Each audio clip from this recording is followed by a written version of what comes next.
Chapter 15. Then Eliphaz the Temanite replied, Would a wise man answer with empty notions, or fill his belly with the hot east wind? Would he argue with useless words, with speeches that have no value? But you even undermine piety and hinder devotion to God. Your sin prompts your mouth. You adopt the tongue of the crafty. Your own mouth condemns you, not mine. Your own lips testify against you. Are you the first man ever born? Were you brought forth before the hills? Do you listen in on God's counsel? Do you limit wisdom to yourself? What do you know that we do not know? What insights do you have that we do not have? The gray-haired and the aged are on our side, men even older than your father. Are God's consolations not enough for you, words spoken gently to you? Why has your heart carried you away? And why do your eyes flash, so that you vent your rage against God and pour out such words from your mouth? What is man that he could be pure, or one born of woman that he could be righteous?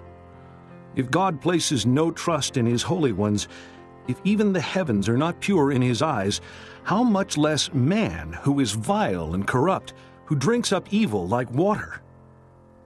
Listen to me, and I will explain to you. Let me tell you what I have seen, what wise men have declared, hiding nothing received from their fathers, to whom alone the land was given when no alien passed among them. All his days the wicked man suffers torment, the ruthless through all the years stored up for him. Terrifying sounds fill his ears. When all seems well, marauders attack him. He despairs of escaping the darkness. He is marked for the sword. He wanders about, food for vultures. He knows the day of darkness is at hand. Distress and anguish fill him with terror.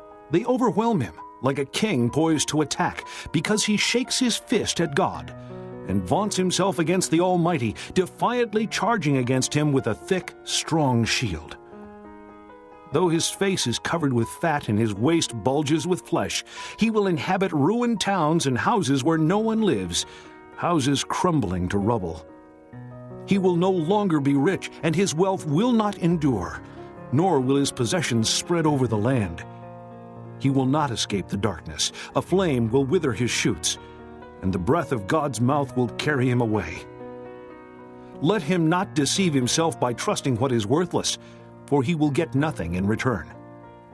Before his time he will be paid in full, and his branches will not flourish.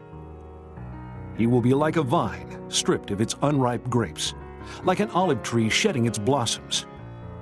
For the company of the godless will be barren, and fire will consume the tents of those who love bribes. They conceive trouble and give birth to evil. Their womb fashions deceit.